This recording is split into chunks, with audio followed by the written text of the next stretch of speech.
Good morning and again welcome to my daily vlog.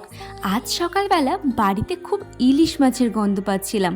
বাড়িটা পুরো ইলিশ মাছের গন্ধে মম করছিল। ইলিশ মাছের টানে আমি তাড়াতাড়ি ঘুম থেকে উঠে নিচে চলে গেলাম।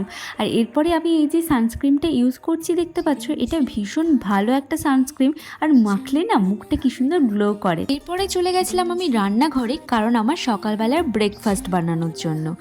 আজ অবশ্য আমি বিশেষ কিছু বানাইনি ব্রেকফাস্টে, শুধু জাস্ট দুটো ব্রাউন ব্রেড নিয়েছিলাম আর ব্রেডটাকে না একটু সেঁকে নিচ্ছিলাম। আসলে কি বলতো, ব্রেড কবে তৈরি হয় আমরা তো কেউই জানি না, তাই এটা সেঁকে নিলে আমার বাবা বলে যে অ্যাসিড হয় না। তো এখন ব্রাউন ব্রেডের মধ্যে আমি একটু পিনাট বাটার লাগিয়ে নিচ্ছি। আবার বেশি পিনাট বাটার তো দেওয়া যাবে না, কারণ এতে ক্যালোরি থাকে, তাই একটা রুটির মধ্যেই পিনাট বাটার লাগিয়ে আরেকটি রুটি উপর থেকে চেপে দিলাম। আর এই যে ব্ল্যাক কফি আমি এখন বানাচ্ছি, সকালবেলা যদি একটু ব্ল্যাক কফি আমি খাই আমার খুবই শান্তি লাগে, তাই একটু ব্ল্যাক কফি খেয়ে নিলাম আর তার সাথে পিনাট বাটার আর ব্রেড। সকালবেলার ব্রেকফাস্ট কমপ্লিট করে স্নান করে আমি চলে গেছিলাম ঠাকুর ঘরে।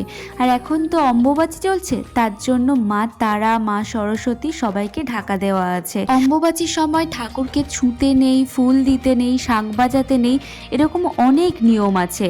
দূর থেকে ঠাকুরকে পুজো করতে হয়, তাই আমি কোনো নিয়ম না ভেঙেই দূর থেকে ঠাকুরকে পুজো করে নিচ্ছি।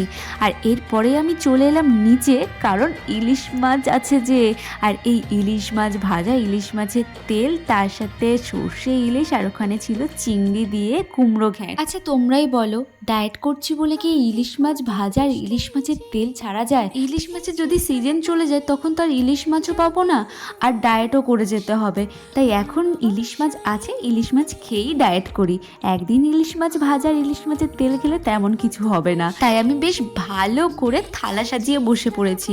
আর আজকে আমি দেখো ইলিশ মাছের তেল খাবো বলে কিন্তু সাদা ভাত নিয়েছি, ব্রাউন রাইস নেইনি। আচ্ছা তোমরা কারা কারা ইলিশ মাছ খেতে পছন্দ করো? অনেককেই দেখেছি যে এই কাঁটার জন্য ইলিশ মাছ খেতে পছন্দ করে না, কিন্তু আমার কাছে মনে হয় যে ইলিশ মাছের টেস্টের কাছে কাঁটাটা কোনো মাত্রায় রাখে না। ওইটুখানি কাঁটা ছাড়িয়ে ভালো করে ইলিশ মাছটা জমিয়ে খাওয়াই যায়। তো ফার্স্টে ইলিশ মাছের তেল দিয়ে নুন দিয়ে মাখিয়ে ইলিশ মাছ নিয়ে মুখের মধ্যে দিয়ে আর একটু কাঁচা লঙ্কা, ওফ জাস্ট স্বর্গ। খাওয়া দাওয়ার পরে দেখলাম যে অঝরে বৃষ্টি নেমেছে, আর এই দেখো আমাদের ছানাপোনাগুলো ভাত খেয়ে আর নিজেদের ঘরের মধ্যে ঢুকেছে, কারণ বৃষ্টি হচ্ছিল। তারপরে চলে গেছিলাম আমি বাজারে, একটু কাজ ছিল। আর এখান থেকে দেখো রথের মেলার জন্য জিলিপি গজা বসেছে, তাই বাবা মার জন্য নিয়ে এলাম। তারপর কয়েকটা জিনিস কেনাকাটা করে বাড়ি চলে এলাম। আর এটা হলো আমার রাতের ডিনার। আজকের ভিডিওটা কেমন লাগলো জানিও, আর ভালো লাগলে একটা লাইক করে দিও। দেখা হচ্ছে নেক্সট ভিডিওতে, টাটা।